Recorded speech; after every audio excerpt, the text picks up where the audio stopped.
উৎসবে আসছেন? হ্যাঁ আসছি। মা প্রসাদ কেমন হলো? ভালোই হলো। আচ্ছা, এই যে কলা পাতায় বসে খেতে কেমন আনন্দ অনুভূতি আপনাদের? আমাদের তো খুব ভালো লাগছে। আচ্ছা,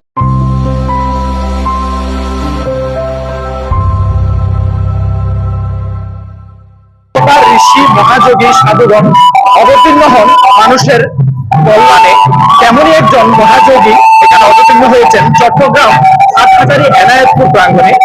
আজ এখানে ওনার ৪৮তম মহাপ্রয়াণ উপলক্ষে মাঙ্গলিক অনুষ্ঠান, ধর্মসভা, সঙ্গীতা অনুষ্ঠান এবং মহানামযজ্ঞ চলমান আছে। আপনাদের মাঝে তথ্য এবং চিত্রগুলো তুলে ধরার চেষ্টা করছি, সবাই দেখতে থাকুন, সাথে থাকুন।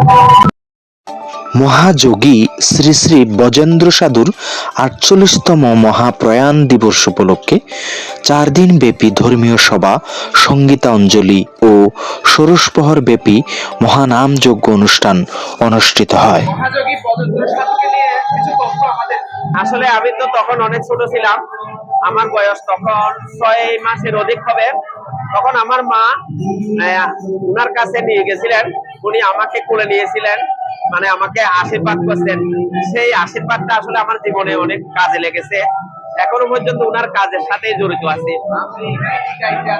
আমি এখানে অর্থ সম্পাদক হিসেবে দায়িত্ব পালন করে যাচ্ছি। আমার পরিচয় হচ্ছে, আমি একজন সরকারি প্রাথমিক বিদ্যালয়ের শিক্ষক। আমার নাম হচ্ছে সঞ্জয় কুমার দাস। আচ্ছা, আমার চ্যানেল ওমকে অনেক ধন্যবাদ। সাধুর সেবা সম্পর্কে যদি একটু বলতেন। আসলে মহাযোগী রঞ্জন বাবাজি উনি আসলে জগতের কল্যাণের জন্য এই এনায়েতপুরে ব্রজবল্লীতে আবির্ভাব হয়েছিল। তো আমি মনে করি জীবসেবার জন্য ওনার আবির্ভাব, আপনারা এই ভোজনকুটির আশ্রমে আসুন, ওনার কৃপা নিন, জগতের কল্যাণ হবে, আপনাদের কল্যাণ হবে। বজেন্দ্র সাধু একজন প্রতিষ্ঠিত ধর্মীয় সাধক, যিনি হাটহাজারী এনায়েতপুরে আবির্ভূত হয়েছিলেন। তার আশ্রমের মাধ্যমে ভক্তরা ধর্মীয় শিক্ষা ও আধ্যাত্মিক সাধনার বিশেষ ভূমিকা রেখেছেন। তার জীবন ও স্মৃতির অনুষ্ঠানে ভক্তরা বার্ষিক উৎসব পালন করে থাকেন। দাদা, ভক্তের সমাগম কেমন হলো এবার উৎসবে?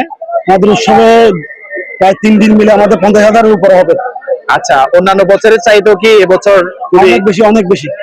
আচ্ছা, আপনার শুভ নামটা, আপনার নামটা? আমার নাম বিধান বণিক, সাংগঠনিক সম্পাদক বর্ধমান আশ্রম প্রধান পরিষদ। ধন্যবাদ আপনাকে। ওকে। আপনাদের উপস্থিতি এবং সার্বঙ্গীন সহযোগিতা উৎসব কমিটি কামনা করে এই বলে আমি সবাই আশীর্বাদ প্রার্থনা করছি। ধন্যবাদ। জয় গুরু।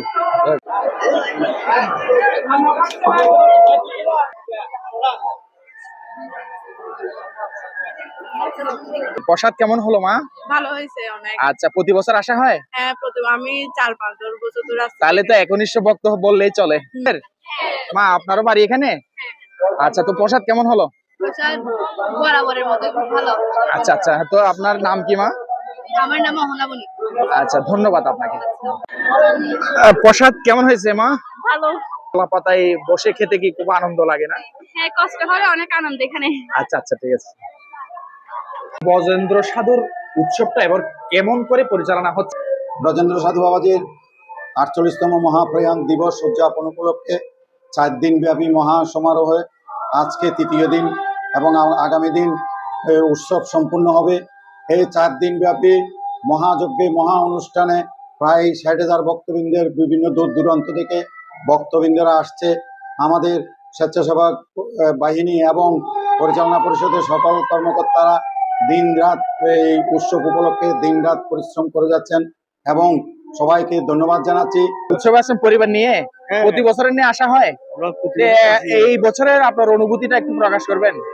আজকে কিন্তু অনেক মানুষ শিল্পী, আপনি প্রসাদে যান, মেলায় যান, এখানে নাম সংকীর্তন যান, অনেক মানুষ সমাগম আজকে। সুপ্রিয় দর্শক, মহাযোগী বজেন্দ্র সাধুকে জানতে হলে আপনাদের আসতে হবে হাটহাজারী, চট্টগ্রাম এনায়েতপুর। সরকার হাট একটা স্টপ আছে, আর একটা হচ্ছে কালীবাড়ি একটা স্টেশন আছে। আর এনায়েতপুর নামে পরিচিত এই এলাকাতে এই বজেন্দ্র সাধুর আশ্রম এবং ভজন কুটির নামে পরিচিত। আপনারা সকলেই যদি এসে এখানে ওনার শরণাপন্ন হন বা ওনার সেই সাধন স্তরে যদি আপনারা এসে যদি নিজের মঙ্গল কামনা করতে চান, তাহলে এই ঠিকানায় আসতে পারেন। আর ওনার জীবনী সম্পর্কে জানতে হলে আপনাকে অবশ্যই একটা বই বের হয়েছে এখন, ভজন কুটিরে, বা এই যে আপনাদের মন্দিরের একটা পেজ আছে ভজন কুটির নামে, ওই পেজে আপনারা যদি নক করেন তাহলে ওই ঠিকানাটা বা বইয়ের ঠিকানাটা বা বইটা পাবেন। তাহলে ওনার জীবনী সম্পর্কে আপনারা সকলেই জানতে পারেন। দুটি কথাই একটা মহাযোগীর বা সাধকের কখনোই ব্যাখ্যা করা যায় না। তথ্যচিত্রে অঞ্জন মহাজন, হাটহাজারী, এনায়েতপুর, চ্যানেল ওম নিউজ, চট্টগ্রাম।